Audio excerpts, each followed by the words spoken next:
তো ক্রিকেট প্রেমীরা স্বাগত জানাই আপনাদের আমাদের এই ভিডিওতে।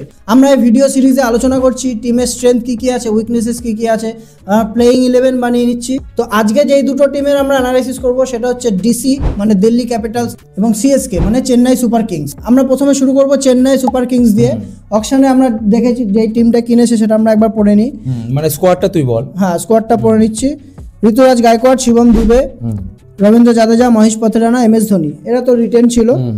ডেভন কনওয়ে, রাহুল ত্রিপাঠী, রচিন রবীন্দ্র, আর Ashwin, Khaleel Ahmed, Noor Ahmad, Vijay Shankar, Sam Curran, Shaik Rasheed, Anshul Kamboj, Mukesh Choudhary, Deepak Hooda, Gurjapneet Singh, Nathan Ellis, Jamie Overton, Kamlesh Nagarkoti এবং রামকৃষ্ণ ঘোষ।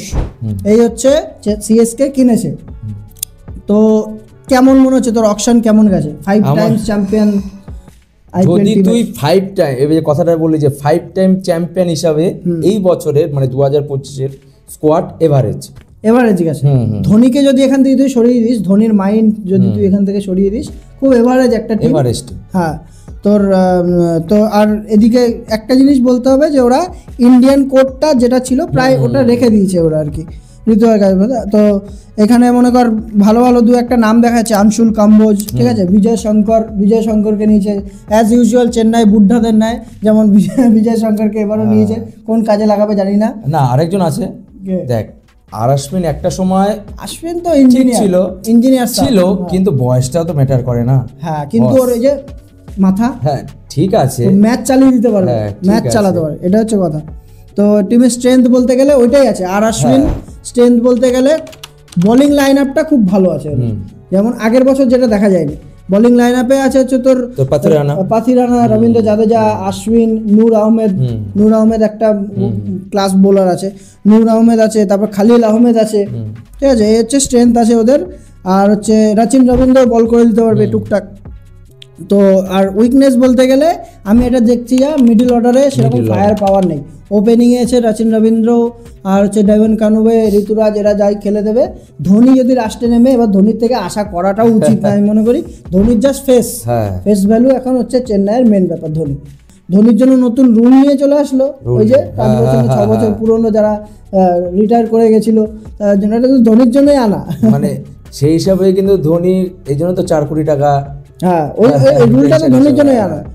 তো এই তো ছিল। আর কি প্লেয়ার্স যদি আমরা ধরে নিই, এই টিমের কি প্লেয়ার হতো। আচ্ছা, আরেকটা তার আগে একটা জিনিস বলতে চাই যে আমি টিম করলাম, স্যাম কারানকে আমি রাখতে পারছি না। ওরা যে চারটে যে 4জন ছাড়া ওভারসিজ আছে পুরো সলিড আছে, ওর বাদ দিয়ে স্যাম কারানকে আমি টিমে রাখতে পারছি না, যদি চটিল না থাকে, মানে চটিল যদি না হয়। হ্যাঁ, তারপরে মুকেশ চৌধুরীকে আবার ফেরত নিয়েছে ওরা। মুকেশ চৌধুরী ধোনি গ্রুম করেছিল, ব্রাভো আর কি গ্রুম করেছিল। তো আমরা প্লেয়িং 11টা, আচ্ছা কি প্লেয়ার্সটা আমরা আগে ধরে নিই। কি প্লেয়ার্স মধ্যে যদি আমি ধরি, রচিন রবীন্দ্র আছে, ঠিক আছে, আর ওদিকে আর আশ্বিনও এখন দেখা যাক কেমন বল করে ওরা। মহেশ পথিরানা, এটা একটা বড় প্লেয়ার আছে, ওর উপর ডিপেন্ড করছে ডেথ ওভারটা কেমন হবে আর কি। খালিল আহমেদ যেমন বোলার, ও ওপেনিং স্পেল ভালো করে দিয়ে চলে যাবে, আমরা দেখেছি এটা। যেটা ও তোর স্লগ ওভারের জন্য স্পিনার, এবার দেখবি স্পিনাররা এবার লাস্টের দিকে ওভারে এসে স্পিনাররা বল করবে। আগের বছর হালকা হালকা শুরু হয়েছিল, এটা ওডিআইতেও চালু হয়ে গেছে, স্পিনাররা এসে স্লগ ওভার বল করছে। দেখবি এবার আইপিএলও হবে, এবার T20তেও আসবে। তো প্লেয়িং 11টা আমরা একবার আলোচনা করে নিই। প্লেয়িং 11-এর মধ্যে Ruturaj Gaikwad, Devon Conway opener, Rachin Ravindra, তারপর রাহুল ত্রিপাঠী, তারপর 5 নম্বর শিবম দুবে, 6 নম্বরে রবীন্দ্র জাদেজা, 7-এ আসবে MS ধোনি, তার আগে আসবে না। ইম্প্যাক্টেও আসতে পারে, বলা যায় না। আর হচ্ছে আর আশ্বিন, মহেশ পাথিরানা, তারপর হচ্ছে খালিল আহমেদ, নূর আহমেদ, আর দীপক হুডা ইম্প্যাক্ট প্লেয়ার হিসেবে খেলতে পারে। ধোনি আছে, দীপক হুডা আছে, এরা ইম্প্যাক্ট। আর আনসুল কম্বোজ আর একটা প্লেয়ার আছে, এটা হচ্ছে ফার্স্ট ক্লাসে খুব ভালো পারফর্ম করেছে লাস্ট ইয়ারে। আনসুল কম্বোজকে আমরা দেখতে পারি আইপিএলে, কারণ নাম হচ্ছিল। তো ধোনি যদি প্রথম ব্যাটিং করে তাহলে ধোনি ইম্প্যাক্টের কোনো প্রশ্নই ওঠে না, কেন ওই উইকেট কিপার। উইকেট কিপিং করবে, যা বোঝা যাচ্ছে উইকেট কিপিং করবে। ও সেই রকম ভাবে নিজেকে ফিট করে যে 20 ওভার উইকেট কিপিংটা করতে পারে, ব্যাটিংটা বোনাস।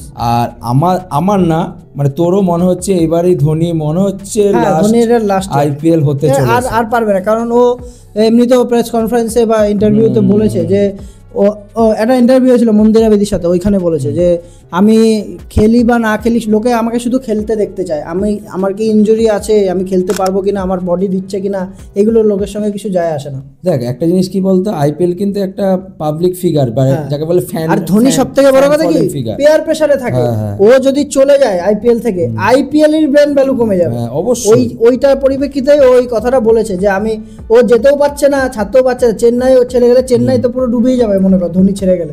ও ধোনি ছাড়লেও পরের বছরই দেখবি মেন্টার ওকে বসিয়ে রাখবে শুধু বসে থাকবে। হ্যাঁ, তো কি মনে হচ্ছে প্রেডিকশন কি? না আমার মনে হচ্ছে প্লে অফে আমিও পরিষ্কার আমার মনে হচ্ছে না এবার চেন্নাই সেই কনফিডেন্স দেখছি আমি। মানে তুই যদি বলি যে 5 বছরের যে টিম, মানে 5 বছর চ্যাম্পিয়ন যে বাঘা টিম যেটাকে আমরা বলি, যেরকম ব্র্যাভো এগুলি আর কি বলে তো আর লাভ নেই। যেটা হচ্ছে ওদের মিডল অর্ডার প্লাস হচ্ছে আর সবথেকে বড় কথা ডেপ যে বোলিং, সবথেকে একজনই আছে পাতিরানা আছে, আর এটা তো বললাম এর আগে দীপক চাহার ছিল, দীপক চাহারের বদলে সেই একই রকম বোলার নিয়ে আসলো খালিদ আহমেদ, ঠিক আছে, ডেথ বোলার। আর একটা যদি মুকেশ চৌধুরী, এরা সব নতুন প্লেয়ার। আর যেদিন ধোনি চলবে ফিনিশার হিসেবে চলবে, আর ধোনি তো সেভাবে ইনভলভ থাকছে না, আমরা দেখছি গেমের মধ্যে সেভাবে ইনভলভ থাকছে না আগের মতো। আর তোর জাদেজাকে দিয়েও ট্রাই করলো, হলো না। ঋতুরাজ গায়কোয়াড় পুরোপুরি জবে না, ও নিজে পুরোপুরি হাতে পাচ্ছে, ও বল পাচ্ছে একা একা, ও যা করার ও তখনই দেখা যাবে চেন্নাইয়ের কতটা দম আছে ধোনি চলে যাওয়ার পর। মানে সেই জন্য তো বললাম যেদিন ধোনি চলবে তো বেরিয়ে যাবে ম্যাচ, আর যেদিন ধোনি চলবে না ও ডামাডোল খেয়ে যাবে আর কি। তো এই ছিল চেন্নাইয়ের রিভিউ। আমরা এবার দিল্লি ক্যাপিটালসে চলে আসবো। দিল্লি ক্যাপিটালসের একবার ওরা কাপ পায়নি, 2-3 বার প্লে অফে উঠেছে, একবার রানার আপ ছিল, রানার আপ ছিল একবার 2020 রানার আপ ছিল। কিন্তু তার আগে তুই স্কোয়াডটা একবার আলোচনা করিনি। অক্ষর প্যাটেল, কুলদীপ যাদব, ট্রিস্টান স্টাবস আর হচ্ছে অভিষেক পোরেল, এরা রিটেন ছিল আগে থেকে। তারপরে নতুন কিনেছে হচ্ছে Mitchell Starc, KL Rahul, Harry Brook, Jake Fraser McGurk, T Natarajan, Karun Nair, Sameer Rizvi, Ashutosh Sharma, Mohit Sharma, Mukesh Kumar, Faf du Plessis, Darshan Markande, বিপরাজ নিগম, দুষ্মন্ত চামিরা, ফেরেরা, অজয় মন্ডল,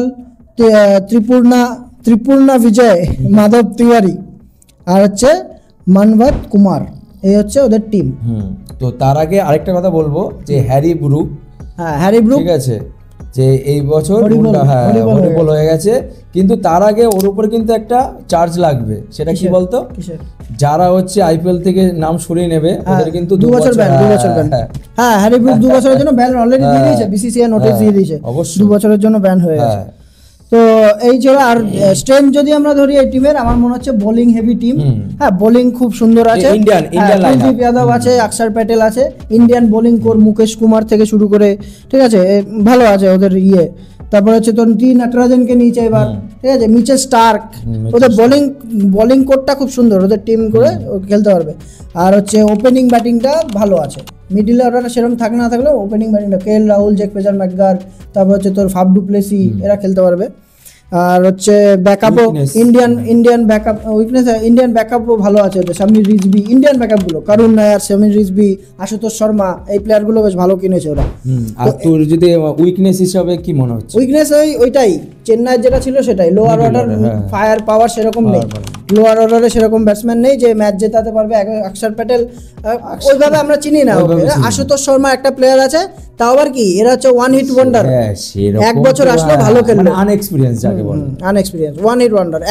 যে প্রথম বছর আইপিএল এ যে ভালো করে ফেলে না, সেকেন্ড বছরে গিয়ে দেখবি তার সেই ইয়েটা থাকে না, এই জিনিসটা খেয়াল করবি, সেকেন্ড বছরে কিন্তু ওই জিনিসটা থাকে না। তো উইকনেস গেল। আর হচ্ছে কি প্লেয়ার্স বলতে গেলে মোহিত শর্মা আসবে, মোহিত শর্মা আছে তোর ডেথ বোলিং এর জন্য, আর কেএল রাহুল তো থাকে, কি প্লেয়ার ওদের থাকবে, কেএল রাহুল যেই টিমে থাকবে সেই টিমেরই কি প্লেয়ার। আমি আরেকজনে ধরবো, সেটা অক্ষর প্যাটেল, ক্যাপ্টেন। হ্যাঁ, ক্যাপ্টেন ও যেই ফর্মে আছে এমনি ও খেলবেই। কেন আমরা যে চ্যাম্পিয়ন ট্রফিতে যা দেখেছি, প্লেইং 11 এ যদি আমরা একবার নজর মারি, প্লেইং 11 এ হচ্ছে শান্তদা, প্লেইং 11টা একবার পড়তে। তো প্লেইং 11 এ আছে হচ্ছে আমি দুজন হচ্ছে বিদেশিকে ধরবো প্লেইং 11 এ, ফ্যাফ ডুপ্লেসি, জ্যাক ফ্রেজার। আচ্ছা, ম্যাকগার্ক আর ইয়েকে নামাচ্ছিস তুই? হ্যাঁ, দুজন বিদেশি আর কি। আর তো 3 নম্বরে থাকবে অভিষেক পোরেল, ঠিক আছে, আর হচ্ছে 4 নম্বরে রাহুল, ট্রিস্টান স্টাফ, অক্ষর প্যাটেল, আশুতোষ শর্মা, হ্যাঁ, মিচেল স্টার্ক, কুলদীপ যাদব, টি নটরাজন, আর হচ্ছে মুকেশ কুমার। হ্যাঁ, আর ইমপ্যাক্ট হিসাবে রাখবো আমি হচ্ছে মোহিত শর্মা। ও তো ফার্স্টে বোলিং পেলে মোহিত শর্মা নরমালি খেলবে, বসে পড়ে আশুতোষ শর্মা আসবে, আর ফার্স্টে ব্যাটিং পেলে ওইদিকে তোর কোনো একটা ব্যাটসম্যান বসিয়ে দিয়ে মোহিত শর্মাকে নিয়ে আসবে।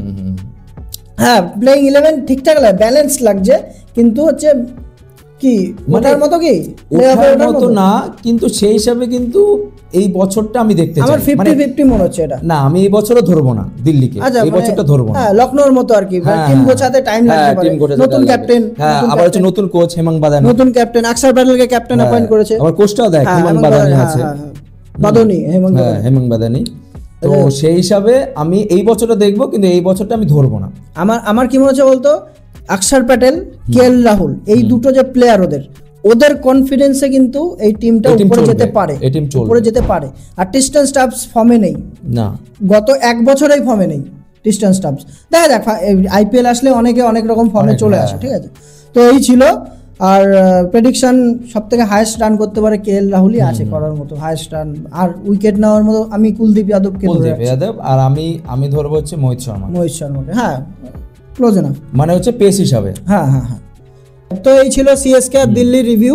তো আমরা এরকম আরো 3টে ভিডিও নিয়ে এসেছি, আরো 6টা টিমের রিভিউ নিয়ে, কলকাতা, পাঞ্জাব, এসআরএইচ আর হচ্ছে তোর আরআর মানে রাজস্থান রয়্যালস, আর হচ্ছে লখনৌ আর মুম্বাইয়ের ভিডিও। আপনারা ডেসক্রিপশনে লিঙ্ক থাকবে, আর নাহলে আই বাটনে লিঙ্ক থাকবে, এখান থেকে দেখে নিতে পারেন। তো এই বলে আজকের ভিডিও শেষ করছি। আপনারা লাইক করবেন ভিডিওটাকে, বন্ধুদের সাথে শেয়ার করুন। তো এই বলে শুভরাত্রি।